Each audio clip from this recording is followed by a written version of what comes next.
Hello and welcome back. Today I'm going to show you how to make the hens and chicks blocks. Okay, here's the deal though.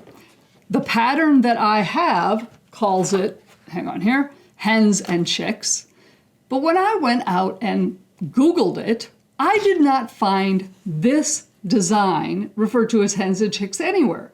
I also have an encyclopedia of quilt blocks. And I didn't find this design referred to as hens and chicks.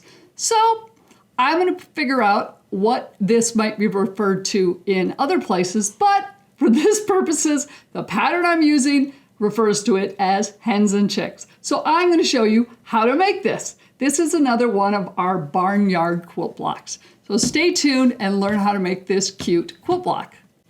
This block is not quite as simple as the last few blocks that I showed you. This one has some complexity in the middle. And you're looking at it going, that's a little more complex, but it's really not. I am working with a 6-inch finished block, so a 6.5-inch unfinished. If you look at this, we got our 2 triangles on our outside, but look, 1, 2, 3. We have 3 half-square triangles. So if this is 6-inch finished and we have 3 half-square triangles, one next to each other, that means these are 2-inch finished. And then we throw in a few extra triangles. So here's what we need to make this block. To do our half-square triangles, we need 2 of our dark and 2 of our light, and we're doing a 3-inch square. Our half-square triangle squares are 2-inch finished. Therefore, it's really easy to make 2 at a time. Yes, this method is going to give you 1 extra half-square triangle, but it's the simplest way to deal with half-square triangles, in my opinion. And if you're making more than one of these blocks, you're going to use it anyway. So 2-inch finished, add an inch, and that gives you your starting square size to make a pair of half-square triangles. So we have a 3-inch dark and our 3-inch lights, okay? Then we need a set of triangles in dark and a set of triangles in light. These are 2 3/4 inches. So this is a 2.5-inch unfinished square. So we need to have an extra 1/4 of an inch for our seam. So we've got a 2 3/4 inch square that we're going to cut in half, and that's going to give us each of our triangles for our darks and our lights. Okay? And then we need our triangles for our edges. These are 4 7/8 inch triangles. Once again, I have 2 squares, 1 in dark and 1 in light, that we're going to cut in half, and that's going to give us our 2 outside triangles. Let's get those cut first. So in this case, for our larger triangles, I need a little bit bigger ruler. This is my 8.5-inch Omni Grip, and it has our angle in the middle. So I'm going to put that on one straight edge. And this is why it is so important to have your cutting accurate for your squares. Then I put that corner at the top, and this should end up in the bottom, and cut that in half. We don't need that, and then we need that one. And I'm going to do the exact same thing on the dark square, which I think you can figure out how to do that. Now, we're going to do the exact same thing on our 2 3/4 inch squares. I love my Omni Grid ruler for this, especially these littler squares. This has nice lines for smaller ones, so I could very accurately cut that square at 2 3/4 with my grid lines. Once again, we're going to put our angle on the left side of my square, and if I've accurately cut this square, I've got my good angle to cut my triangles. There we go. Now I have my 2 light triangles that I need. And we're going to do the exact same thing on our dark. Okay. Now, for our half square triangles, In this case, to make our half square triangles, you are going to work in pairs, a dark and a light for each. And then what you're going to do is kind of the same thing we just did when we cut our other square in half, but you're not going to cut it. You're going to put your OmniGrid rulers diagonal on the left-hand side of that square. Make sure you've got good lines, and then I'm using a sew line marking pencil, and in this case it's actually like a pencil colored. And I'm going to mark my center line. We're going to do the same on the other set, and then what you're going to do is you're going to do right sides together with your dark square.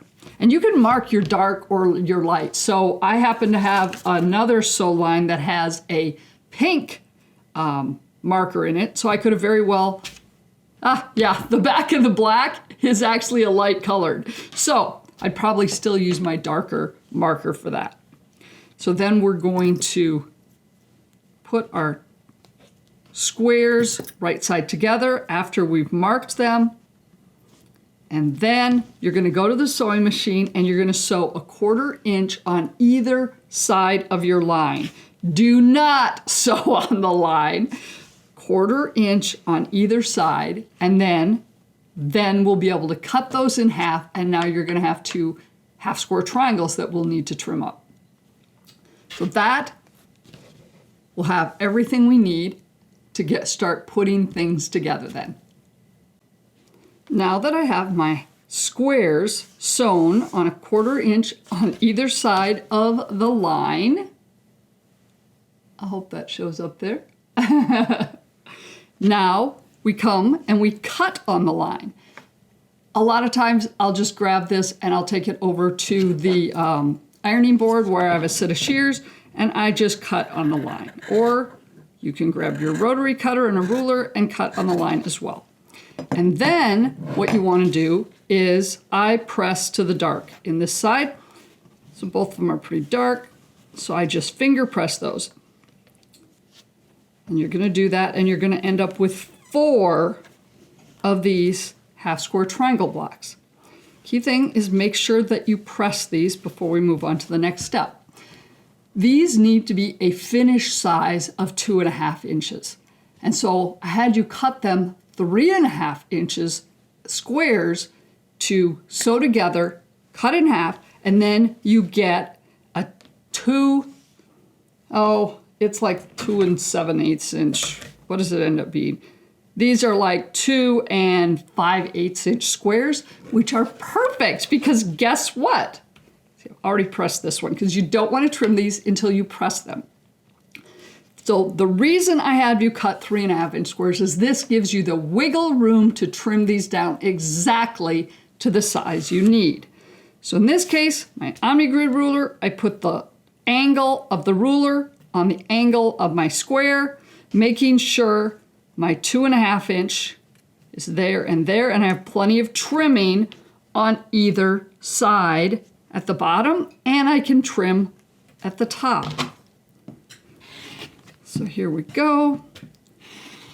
We trim that, we turn it around. So now this side here is my side that's already been trimmed. So we're going to put my angle on my seam, 2.5 inch mark, 2.5 inch mark on the sides that I just trimmed. And now we have a perfect 2.5 inch half square triangle. So you're going to go ahead and do that with with 3 of them. You're going to end up with 4 squares, but you only need 3 of them. If I were you, go ahead and trim them up, and that way you have that other one whenever you decide to need it. Okay, I am going to go trim these up, and then we'll lay things out so you can see how we need to start attaching these to the triangles that we cut out.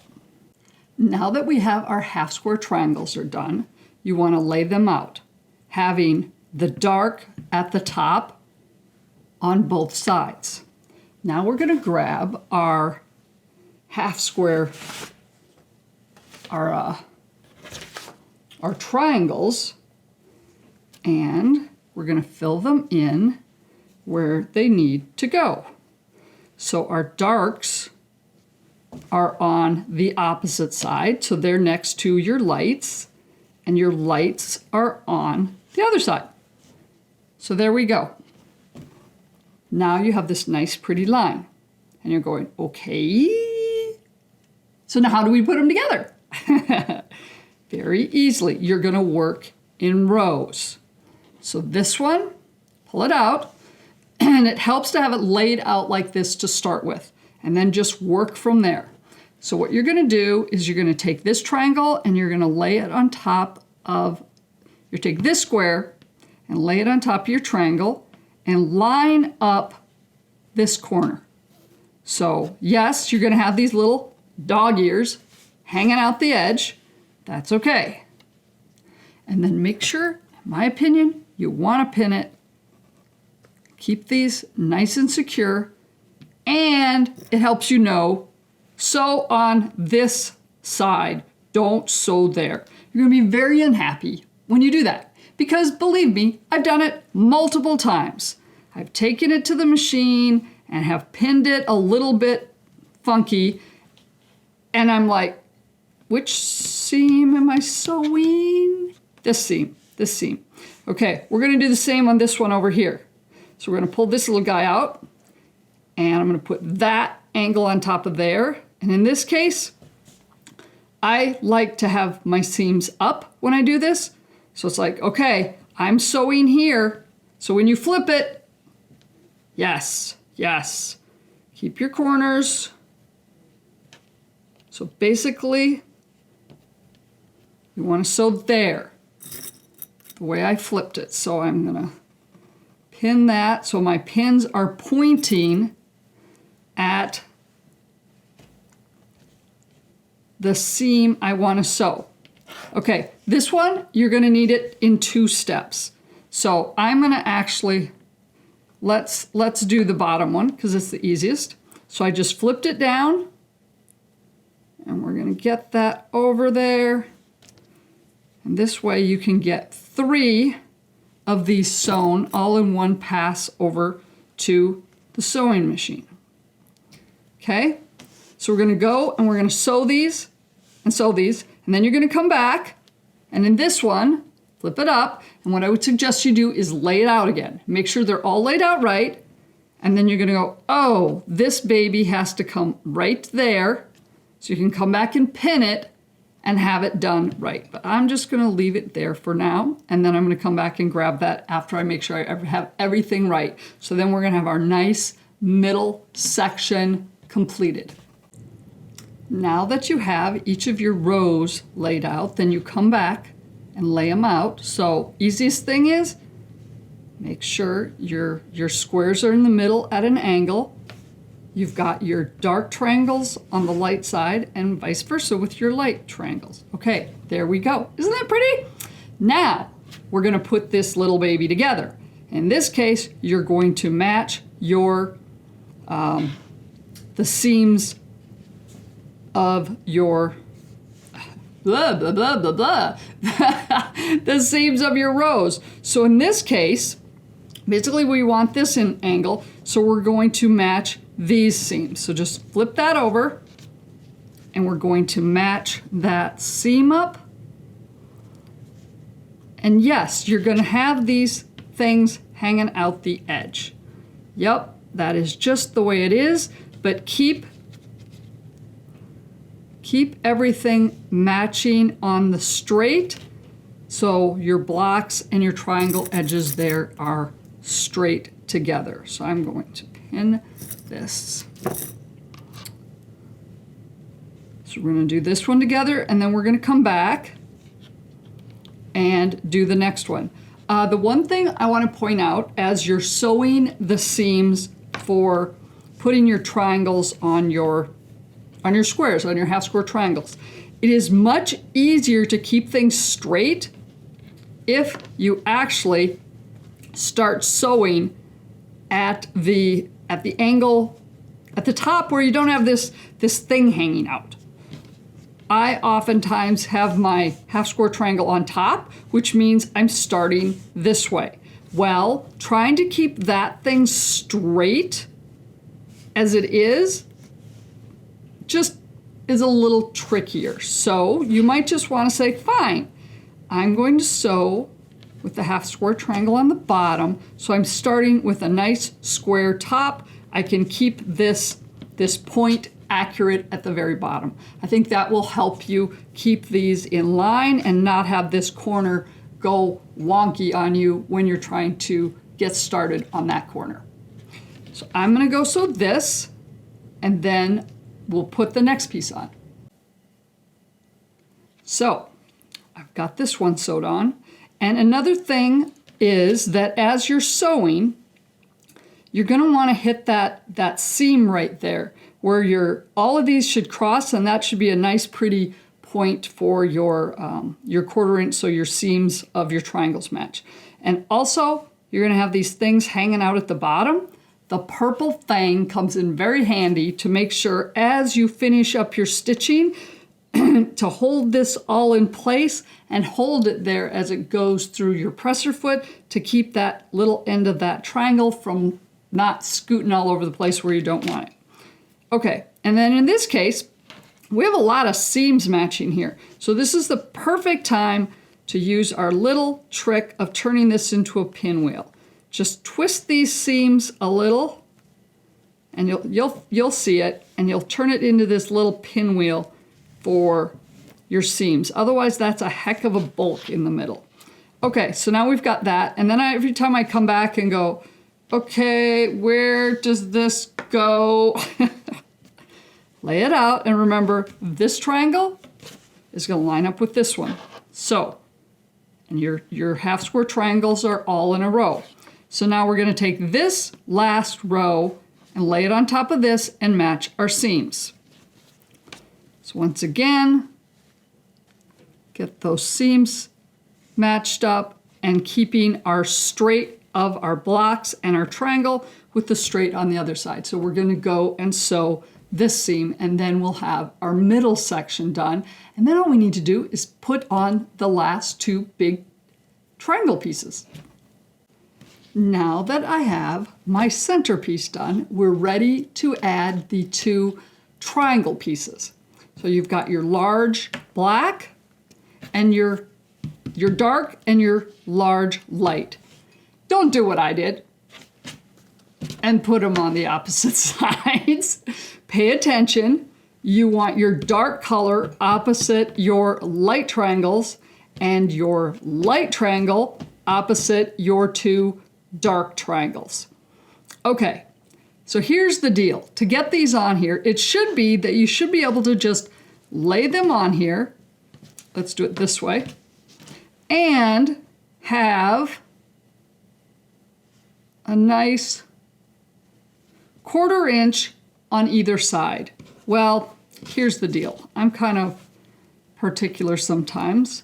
So in order to ensure I have them centered, I go to the center mark. So this here, this square should be the center of where this triangle goes on. And I'm going to put my ruler on there and get a straight line from my triangle, and I'm going to mark it. And I need a light for this dark side. Basically, I am marking where the halfway mark is. And then we're going to fold our triangles in half and just finger press. Or in this case, this black, I'm going to mark it with a lighter because when I folded the dark, I just can't see the fold line. And we're going to do the same with the light. Okay, so now I've got my right side up so I can see my mark. And then, yeah, so then my mark is over here and we just kind of line those up. And you're gonna know if you're off because you aren't gonna have a 1/4 inch on either side. And my pins.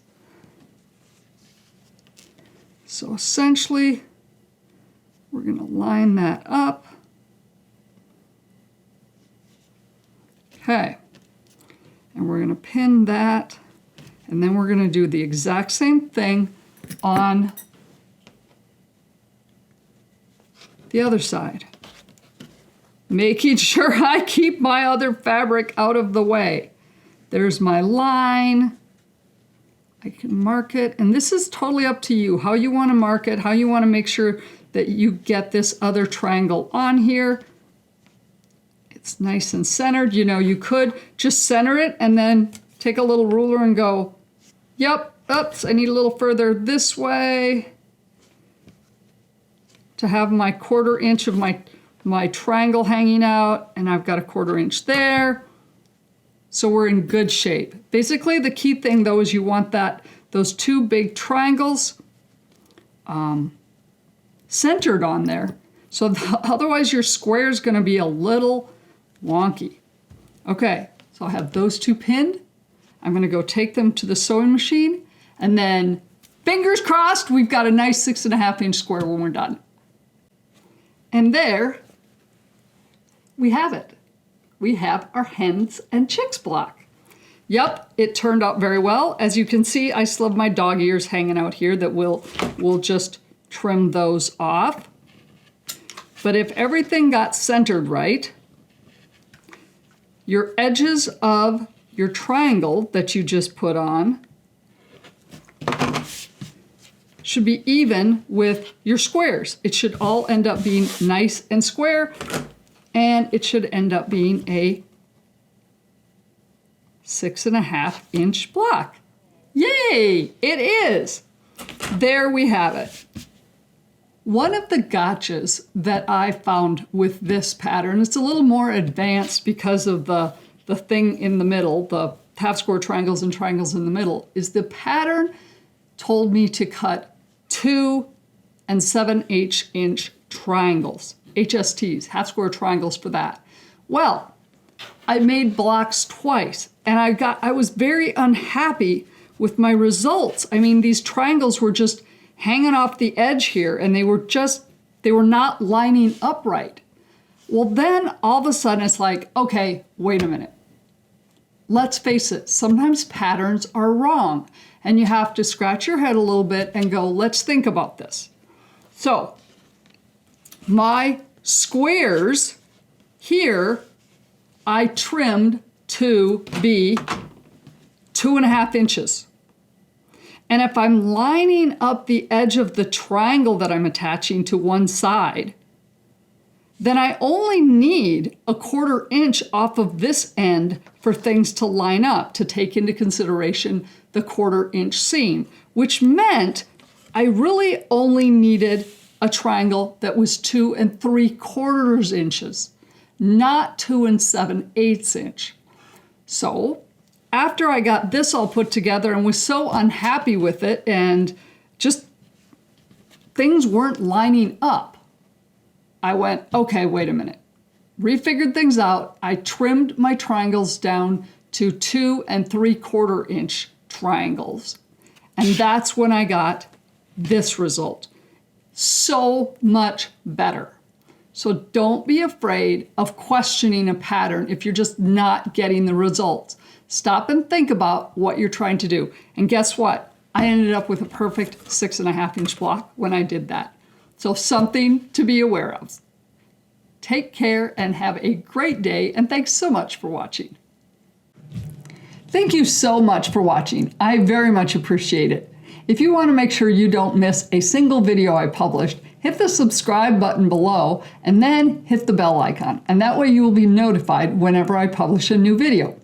But you can also find me over on Facebook, facebook.com/Wendy, the initial J, Haney.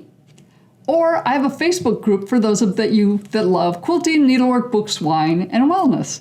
You can find that at facebook.com/groups/lifefulfilled. The name of the group is Life Fulfilled - Quilting, Needlework, Books, Wine, and Wellness. You can also find me over on my website, wendyjhaney.com.